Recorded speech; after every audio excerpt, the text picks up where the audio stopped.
Hola a todos, bienvenidos a este nuevo Intocable. En este vídeo lo que vamos a pretender es enfrentar patologías parecidas que afectan al oído medio para ayudarnos al diagnóstico diferencial. Es un capítulo muy importante y no solo conocer los datos, sino también la imagen otoscópica. Es fácil que nos puedan preguntar o interpretar una imagen y será necesario conocerla para poder contestar correctamente el caso clínico. Vamos a empezar con la otitis media serosa y la otitis media aguda. ¿Qué diferencias hay? La otitis media serosa la vamos a esperar en un paciente que nos cuente taponamiento de oído, autofonía, le retumba su propia voz. No es raro que el paciente haya quejado de algún tipo de resfriado o congestión previa nasal. En este caso, la otoscopia, los hallazgos otoscópicos, vemos una ausencia completa de signos inflamatorios, vemos un tímpano más o menos normal, algo quizás retraído, pero no mucho más. Y lo que sí va a llamar la atención es el contenido líquido de la caja, que puede ser más o menos espeso, pero desde luego no corresponde a pus. Suele ser burbujas, niveles hidroaéreos.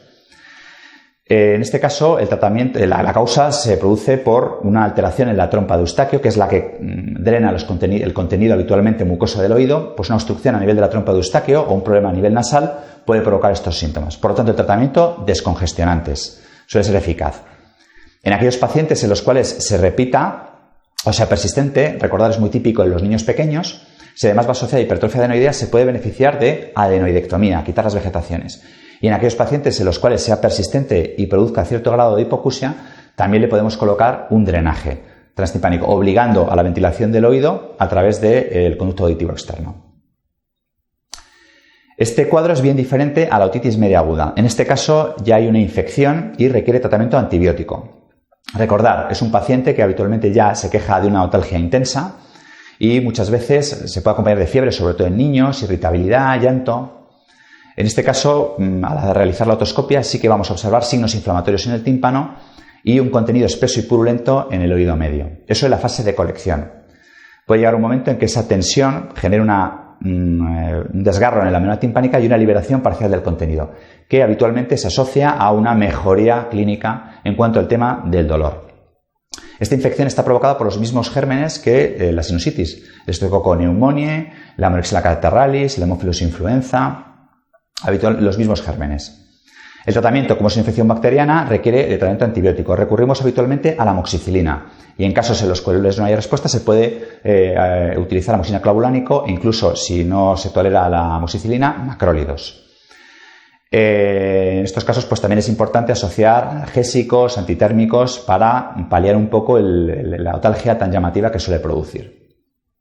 Bueno, esto en lo que respecta a las otitis medias, serosa, otitis media aguda. Ahora es interesante que diferenciemos entre las otitis medias crónicas. Sobre todo es fundamental distinguir lo que es una otitis media crónica simple de una otitis media crónica colesteatomatosa. En ambos casos nos vamos a encontrar con un paciente que se queja sobre todo de otorreas más o menos intermitentes. En el caso de la otitis media crónica simple, es un paciente que, otorreas normalmente no son muy severas, habitualmente están relacionadas con que le haya entrado agua en el oído.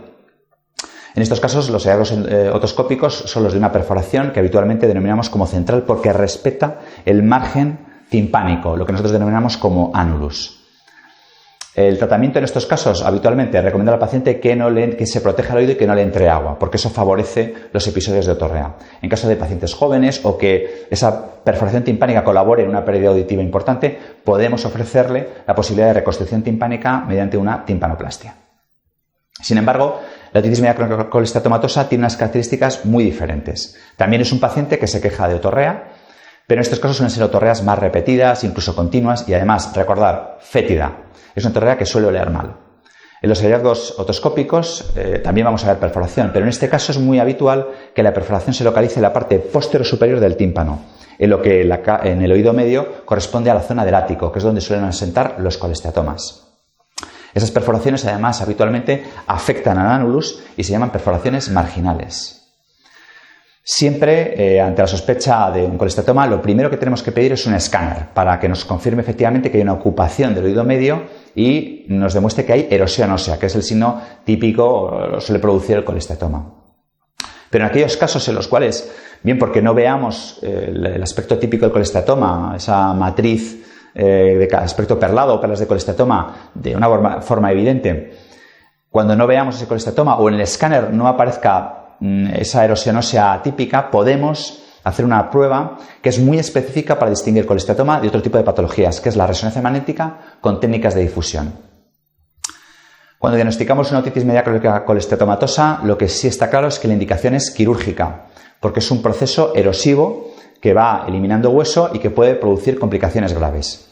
En este caso, la cirugía es una cirugía agresiva que muchas veces conlleva la eliminación de elementos de la cadena osicular y por lo tanto es fácil que el paciente pierda audición. Es una patología que tiende mucho a la recidiva y por lo tanto es un paciente que requiere de vigilancia estrecha. Bueno, y hasta aquí este nuevo Intocable. Espero que haya sido de ayuda. Nos vemos en el próximo Intocable.